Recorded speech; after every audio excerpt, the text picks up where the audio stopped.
Salve, salve meu povo! Como vocês estão? Ronaldo Sonic na área. Começando aqui mais um episódio do seu, do meu, do nosso Filosofia Reverbérica, o podcast. Sim, nesse episódio de número 2000 não. Nesse episódio de número 223 do dia 5 de fevereiro de 2024. 5 de fevereiro de 2024.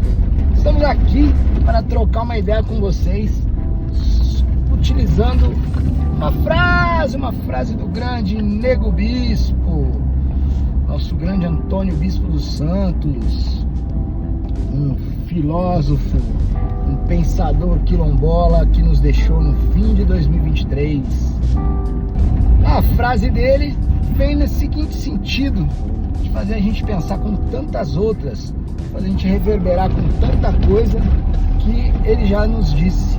E eu particularmente, vou dar um caos bem rápido para vocês aqui. Particularmente eu não conhecia Antônio Bispo dos Santos, né? Eu já tinha ouvido falar do Nego Bispo, já tinha ouvido falar do Antônio Bispo dos Santos, mas não sabia quem era. E uma pessoa que teve fundamental importância na minha pesquisa de mestrado, mesmo a gente não tendo tanto contato pessoal, mas pelas redes e por literatura, depois a gente chegou até alguns contatos pessoais, mais por WhatsApp, não pessoalmente. É o Luiz Rufino, né? O grande Luiz Rufino, da Pedagogia das Encruzilhadas, um grande autor aí, um grande pensador também da pedagogia, e que faz um trabalho incrível aí na Universidade Estadual do Rio de Janeiro. Ele que falava, não, do pensador Antônio Bispo dos Santos, grande Nego Bispo, Antônio Bispo dos Santos. E aí foi onde eu fui atrás desse material para conhecer o trabalho do Antônio Bispo dos Santos, né, o famoso Nego Bispo, que me trouxe aprendizagens inenarráveis, indescritíveis para vocês. E aí uma dessas frases, uma frase que eu já tinha ouvido, agora não lembro qual foi a professora falar, não sei se foi a Nilda Teves, não sei, que tem uma outra professora que diz que como é que seriam as histórias da savana se ela não fosse contada pelos leões, algo nesse sentido. Bom, a frase do Nego Bispo é a seguinte: eu vou contar sobre nossas histórias sobre as vitórias, sobre as nossas histórias de vitórias, porque as histórias de derrota eles já contaram demais. Qual que é a ideia, né, do Nego Bispo nessa simples reverberação de segunda com vocês? É importante a gente ouvir a história de todo mundo.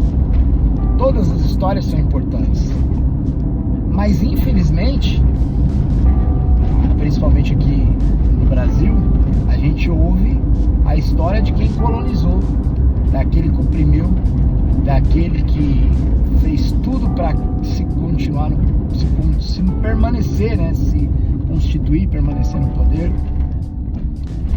E a gente pouco ouviu a história daqueles que foram oprimidos, aqueles que foram dizimados. A gente pouco ouviu essas histórias. Então a ideia, nesse reverbério de segunda de 5 de fevereiro de 2024, é a gente pensar que, para além disso, né, também a gente não celebra porque não é uma coisa para celebrar, mas a gente se entristece com a partida, né, do Mestre Bimba, uma referência da capoeira, em 5 de fevereiro nos deixou nesse plano para se eternizar. Então, assim como o Antônio Bispo dos Santos nos deixou ano passado, Mestre Bimba, em 5 de fevereiro, ele foi começo, meio, começo. E é essa história que poucas pessoas conhecem. Nem todas as pessoas conhecem a história do Mestre Bimba, por toda a trajetória dele, por que a capoeira representa na sociedade, como a gente tem a representatividade na capoeira. São momentos que às vezes você tem acesso e você nem sabe toda a hermenêutica que é possível se traçar pela capoeira, todo o conhecimento que é possível se compreender na capoeira. E as pessoas que são limitadas, elas não conseguem entender. Nossa, mas por que a capoeira? A capoeira é uma forma de ver a vida. A capoeira é uma forma de você viver. A roda de capoeira é um bom exemplo de como se virar com as adversidades. Então, quando eu falo a partir do olhar do Nego Bispo, eu penso exatamente sobre a capoeira. Tudo que o Nego Bispo falou, escreveu e trouxe de contribuição pra gente, me remete à roda de capoeira, me remete a momentos em que a dificuldade que acontece no jogo de capoeira, ele é transcrito para um momento de vida, para um momento de dar a volta ao mundo, de recomeçar.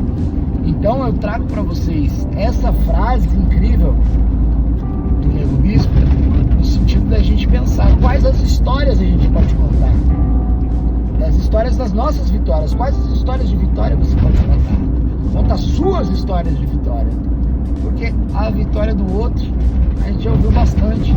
Então eu tenho algumas histórias de vitórias que eu posso contar em qualquer outro momento para vocês. Eu acho que não é esse momento de contar, mas essas minhas vitórias, certamente, elas me constituíram a pessoa que eu sou e a forma que eu vivo. E como eu disse, basicamente elas estão relacionadas à capoeira. E aí eu trago isso para você, eu trago esse reverbério para vocês, para que vocês pensem nas suas histórias. Quais são as suas histórias de vitória que de repente foram contadas como outras histórias? Quais as vitórias que você teve que tentaram apagar contando outras histórias? Quais as histórias que você tem, por exemplo, de resistência, em que tentam apagar a sua história de resistência, trazendo uma história outra que acaba limitando você a alguma coisa que você está longe de ser. Você é algo muito maior, muito melhor do que se colocam, né, você nesse lugar. Então, esse reverbério de segunda, eu gostaria de deixar para vocês essa reverberação. Qual a história você pode contar? Qual história você quer contar sobre a sua vitória, sobre a sua história? E sobre sua história, eu vou dizer, hein? Tem ninguém que conhece melhor a sua história do que você mesmo. Então eu deixo vocês aqui com um beijo no coração, deixando aquele velho recado para você partilhar, compartilhar, divulgar, ligar a notificação, faz tudo o que for possível para que essa mensagem chegue onde ela tem que chegar, às pessoas que querem contar suas histórias, suas vitórias. Então eu deixo um beijo no seu coração e aquele velho recado, né?